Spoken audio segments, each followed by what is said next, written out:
here is what I think is the proper paradigm shift for this moment. User behaviors are changing. People are still searching a lot, apparently. Google use hasn't declined whatsoever. But the growth of use of chatbots is crazy and accelerating. So to understand the difference in what's happening in these two use cases or tools, people use traditional search to find options, but people use AI to get recommendations. Welcome to the Simple and Smart SEO Show podcast. I'm your host, Waddell, here to bridge the gap between SEO strategy and real-world business success. Whether you're an entrepreneur, marketer, or SEO enthusiast, this is your place to learn, share, and build a brand that stands out. So grab a coffee or your favorite tea, and let's dive into smarter SEO for your business. Welcome back to the Simple and Smart SEO Show podcast. I am here with a really amazing marketing mind, and his name is Andy Crestodina, the founder of Orbit Media. Is that right? Yep. Yeah. This was started many years ago. It was me and my buddy Barrett, who is still here. Yay! Yep. Well, I found you years ago, and you guys, Andy is one of the most down-to-earth teachers of marketing that I've come across in, like my 7-year SEO and marketing journey. So I've been wanting to talk to you for years. So Andy, thank you so much for coming on the Simple and Smart SEO Show podcast. I'm so excited to talk to you today. Well, now I'm excited. That sounds great. I think this will be super fun. So thanks for the invite, and I'm glad to be here. So we met at Brighton SEO last year in San Diego, but I had seen your webinars for a few years. So I knew who you were. I can't remember, who you had partnered with the first time I saw one of your webinars. But I thought to myself, I was like, oh my gosh, this is a guy that talks marketing like a normal person, not just like in KPIs and all of this, acronym coded language. And so I really appreciated that about you. And then I heard you say that you actually went to school initially to be a teacher. Mm-hmm. And I thought, that's awesome, because one thing I didn't tell you is I used to be a teacher. Really? What subject? I taught special needs physical education. Wow, that is so cool. Good for you. It's rewarding, right? So rewarding. Teaching is the best. Yeah, exactly. I love kids and I love people and I love teaching. I think that's why the podcast is such a great fit. But you were going to be a teacher and then you ended up in marketing. So maybe you could kind of tell us how that went. Yeah. And then ironically, marketing turned into teaching. Yeah. So it's like a full circle story. I got a foreign language degree, didn't know what I was going to do with it. So also got a teaching certificate. And there were only 2 schools in that state that taught that language. It was Mandarin. And then decided not to do that. Went and lived in China, came back. It was like the mid to late 90s. And the interesting things are happening. I don't think I'm going to be in the classroom. I think it's more, I'll try something else. And so started working on personal projects at night. Interactive stuff, Macromedia Flash. This is like ancient history. And then joined Barrett, who was already building websites. So January of 2000, gave up the day job and started building websites with Barrett. And by April of 2001, we'd formed Orbit Media. And then I'm kind of the guy who never pivoted. We were still building and optimizing websites, mostly B2B lead gen websites. And 2007, started writing and teaching and speaking, making videos and giving presentations. So no, I've just been doing this a long time. So Crystal, this will be a good conversation because I love teaching and I love search, and I probably will have a few good things to share. I think the industry is great for those who love education, whether it's, educating other people or just learning new things, because things are changing so much. I feel like it's the perfect time for the people who are lifelong learners to be in this industry because there's just so much to learn all the time, every day. Every day is a school day for me, for all of us. Okay.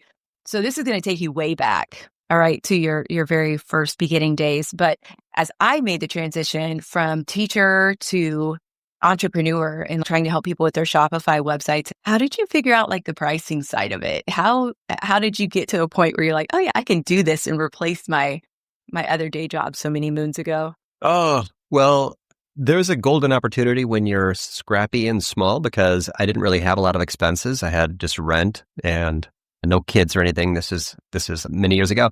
I sort of went broke, but didn't care because I was just so motivated to make stuff and be a creator and do design work. Even though my income was terrible for at least those first 2 years, it didn't really matter. We were just trying to get experience, kind of decode marketing and figure out how to generate our own leads. I was just starting to understand search and just then starting to understand analytics. This is like 2000 to 2005. This is pre so many things, pre-social and mobile and all those things. So it wasn't until I had, our services and my expectations and, financial things all kind of changed. But we used to do websites for like $800.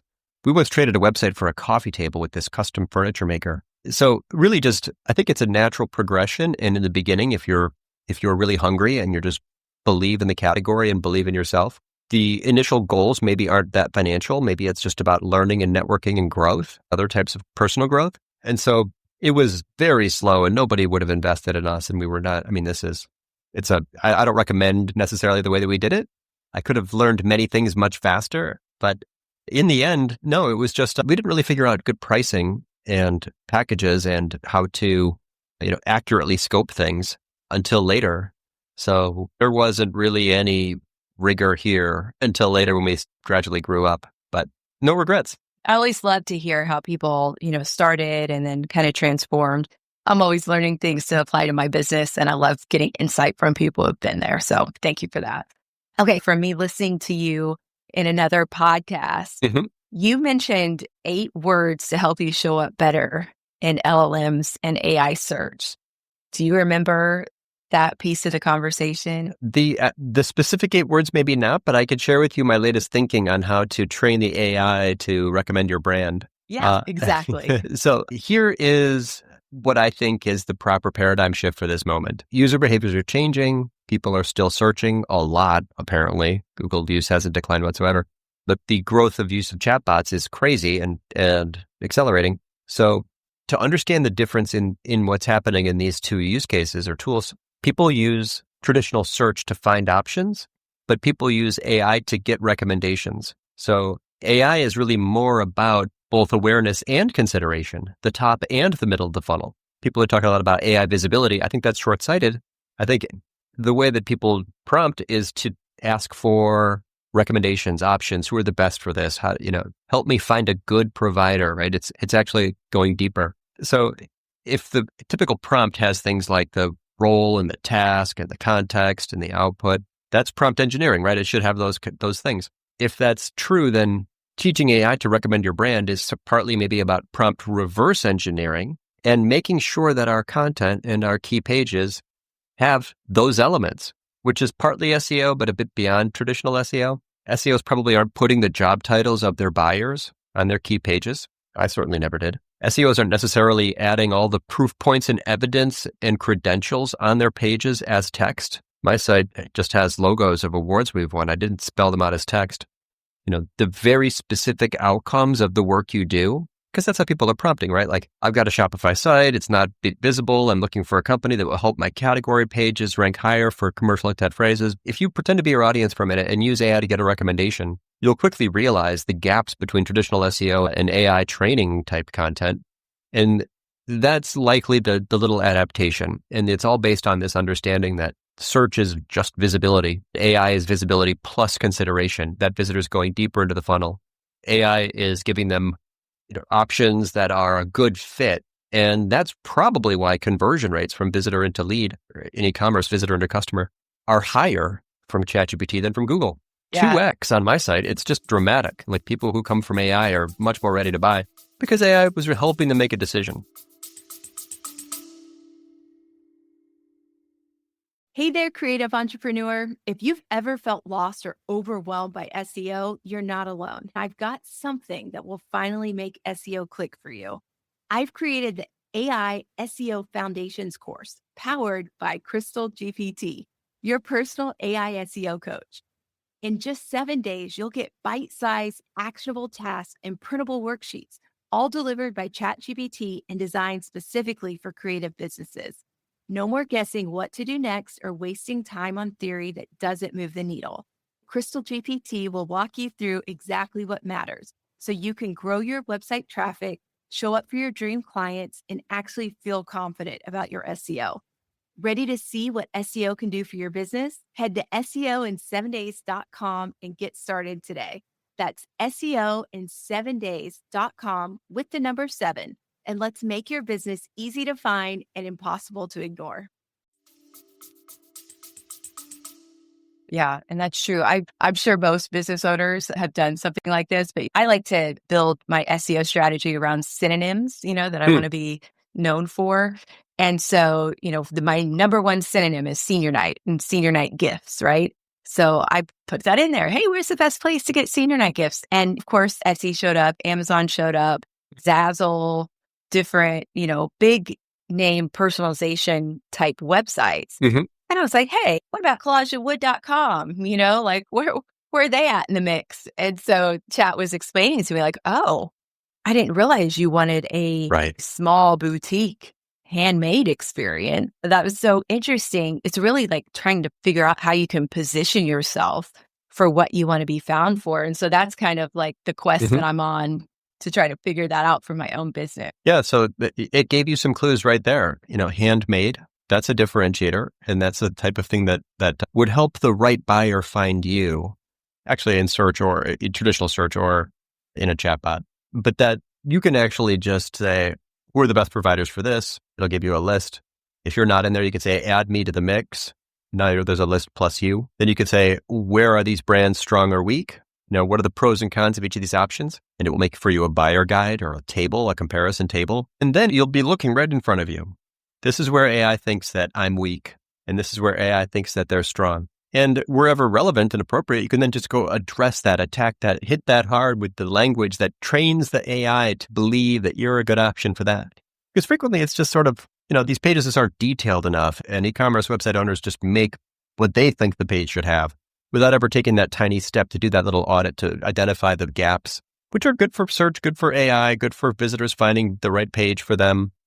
These tools are segmentation engines from our point of view. It's a search or discovery engine from their point of view. But for us, it's about the world filtering itself into people who really might love exactly what we do. So in that case, yeah, handmade, you put that in there, put the outcomes. This is the surprise. These are the testimonials. This is who we're good for. This is who appreciates us. This is all this synonyms, semantically related phrases, anything that AI spots as a gap. That's the copywriting tweaks that we'll be making as these channels evolve. Wow. Okay. So I'm smiling over here because I told you I have a group. It's called the SEO Squad, where I help other Shopify store owners optimize their websites. And I love to make them custom GPTs to apply like what we learn or what we talk about on the podcast. And so I'm going to make that very GPT. Do it. So that we can work through it together. Because one thing I found is a lot of times the analysis and just the openness to the analysis, I don't think a lot of people think like that. I think maybe that's kind of like that teacher mind, like, here, let's lead you to how you can look at this differently or see some hidden opportunities that you didn't see before. But that's one of the use cases I love, from ChatGPT, is just being able to create structures for thought and reflection, and then find those very things that you just laid out. Like, that was so perfect. Yeah. Thank you. You can ask it. It's there. It's unlike Google. You can really prompt AI to discover what is in its training data, how it perceives your brand compared to other brands, why it's less likely to recommend you for certain people. And it will just tell you. It's like there is no way to just say, hey, Google, what do you think of these pages? What are the gaps in these pages? What are my missed keyword opportunities? How can I get this page to rank higher? Google doesn't really do that. I guess maybe Gemini is now. But we're used to black boxes in algorithm marketing. But AI is actually quite transparent. You could just say, what do you know about my brand? Where did you learn that about my brand? What do you think of me compared to these others? Everyone should make a comparison table that compares them to their competitors.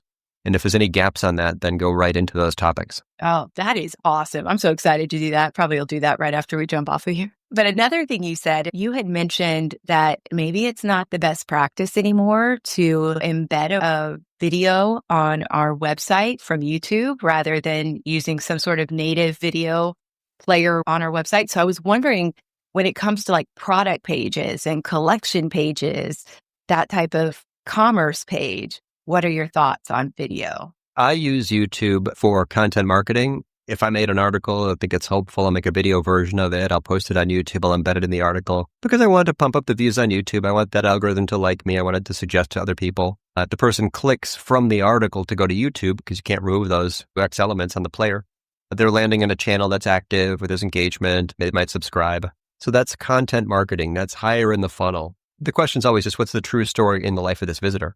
If the visitor has information intent, sure, give them YouTube, embed YouTube, be a YouTuber. If the true story in life of their visitor is that they have commercial intent, like they're on a money page or a product page or a service page, I would never use YouTube. I just wouldn't do that because there's too many ways for them to sneak away. Or they could click to watch the video on YouTube and the views are low, and that's like negative social proof.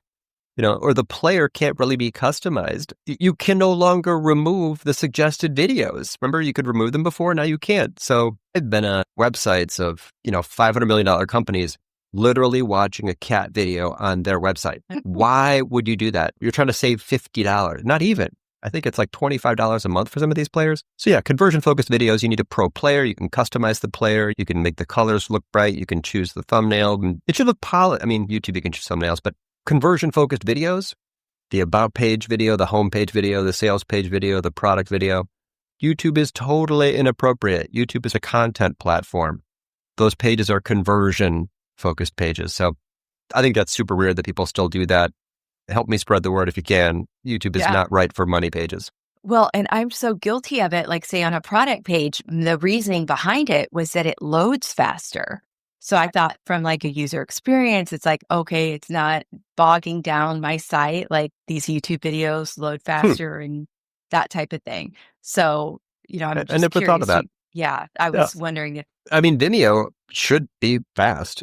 I never heard that it's slower. The technology that they all use is the same, and it's brilliant. Based on the bandwidth, the player switches to higher or low quality versions of that file. It like throttles the quality somehow based on speed. All the players should do that, I would hope. It's, I don't know, depending on the product, and maybe if your channel's so active that if they do click to go over there, they're going to find other things that will trigger them to buy. But really, part of conversion is about removing distraction. And the YouTube player has a button that goes to a platform that spends $100 million a year to keep their visitors on their site. So would almost never, under any circumstances, link from a money page, like a service page. I don't even link to my own blog posts on my service pages because that person's going backwards, upwards through the funnel. So these pages have one goal. Ask yourself, what is the desired action on this URL? And then do everything you can to focus that visitor just on that action. And part of that's removing distractions. And one of the distractions is the YouTube player. Yeah. I had a feeling you were going to say that. I'm a little like, oh goodness, what am I going to do? But the other great thing about Shopify is they have tons of apps. They have their own app store. So I'm sure someone has created a solution for this. So if it's not Vimeo itself, surely. Or maybe it's native. 2025, they've got tons of stuff in there. Like maybe you could just upload the video directly to Shopify, and Shopify has a player, and it's quick and nice on mobile. Really, the player is one of the success factors of videos and their ability to maximize conversion rates. Another is simply the thumbnail. If you know from analytics that people who watch that video are more likely to buy, and analytics will tell you this, there's an event report, just check the correlation between people who do and don't trigger that event or on that URL. You'll see it. It's there. It's on the right. Then if that's true, then your next job is to maximize the percentage of people who watch the video. And to do that, you make the video more prominent, or you change the thumbnail of the video, or you get really specific about what's in the video so there's so many hundreds of little factors, but anything that you see from your data that correlates with revenue, make that work even harder. So there was something that I noticed the other day. It was like probably within the last year, and it was the fact that I feel like big companies are missing out on video opportunities, like say from TikTok users who are promoting their products for no reason except for the fact that they enjoy their products, right? This particular situation was makeup. And like when you are someone who likes to wear makeup, you like to find people who have your skin tone and say, what color or what's your recommendation? There's videos that have millions and millions of views. And then I go to that retailer's website and there's no videos. And I'm just like, why? I feel like these are little tiny influencers, or not even influencers at all. They just happen to create really great content that shows people what they want to know. And I feel like the conversion could be so much greater if they would say, here's some of these TikTok videos that might have brought you here because you searched for our brand on TikTok. And I think some of these brands aren't even aware that that's happening. Probably the reason is big companies have separate teams, and those teams are siloed. So the user-generated content team who's talking to influencers, and they may not have any influence. They may get pushback. They may have to talk to IT. There's a marketing leader who's disinterested and is trying to protect the preciousness of the brand. It doesn't want another, I don't know. But there's small companies in this case, and people like me and you, Crystal, have a bit of an advantage because we can move faster. You can capture those opportunities. There aren't really lots of silos. So what do? It's like build a relationship, enlist a brand ambassador, repurpose that content, amplify that content, incentivize them to create more of those, magic is happening. You're just not getting the full value of it because you didn't know or didn't connect the dots. But yeah, that person, I don't know if I'd love to put a TikTok video directly onto a product page, but if you could form a tiny partnership and they allow you and you can, send them your makeup or anything, I don't know, whatever the path toward friendship looks like, which I think is the highest level of influence marketing, is just being buddies with people. Put that endorsement, right? That's an influencer endorsement. That's social proof. That's credibility. It's the most powerful thing you can possibly do for two reasons. It upgrades the messenger from the brand to a influencer, and it upgrades the format from text to video. So video testimonials and video product reviews are the atomic bomb of marketing. You can never have enough. They're the best thing you'll ever find. So yeah, if they're just being created randomly over there and you're not even watching, great point. Huge missed opportunity. And since you talk about reverse engineering, the other thing I thought next was, okay, how could I capture that for myself or help other Shopify store owners capture that? Because like getting mentioned online is so important now. It's like, okay, how would you do that? How would you find the people that could be genuine mouthpieces for your brand? Yeah. One way that I look at content marketing is a networking opportunity. And as a general rule, I never publish anything without adding a contributor quote to it. And if I appear in something somewhere else and that starts a conversation, I'm going to extend that conversation and try to keep in touch and grow a relationship. It's simply networking. That's the big unlock.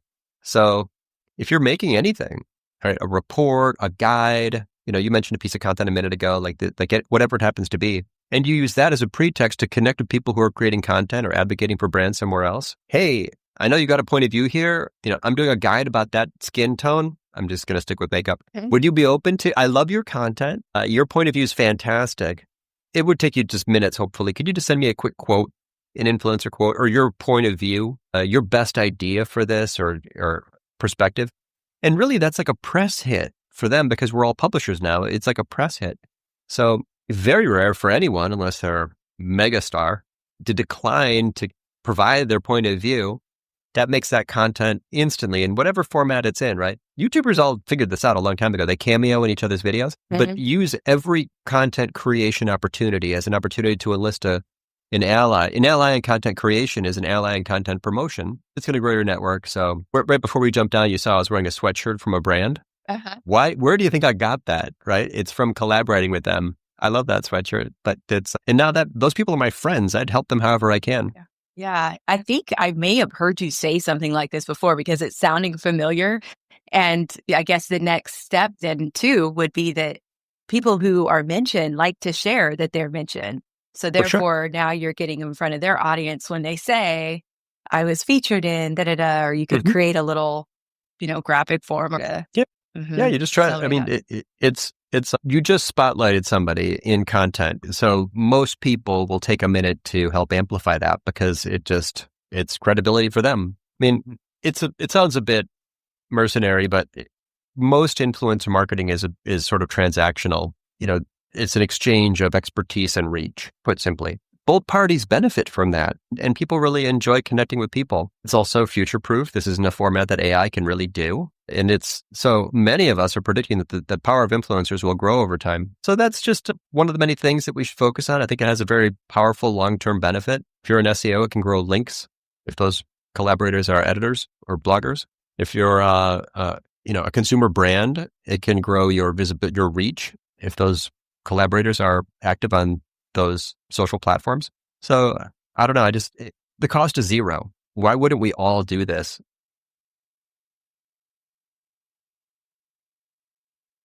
Before you go, don't forget, if you want to finally feel confident about SEO, check out my new AI SEO Foundations course. In just 7 days, Crystal GPT will guide you step by step to make your website more findable and your business easier to buy from. Ready to get started? Visit SEOin7days.com and let AI make SEO simple. That's SEOin7days.com with the number 7.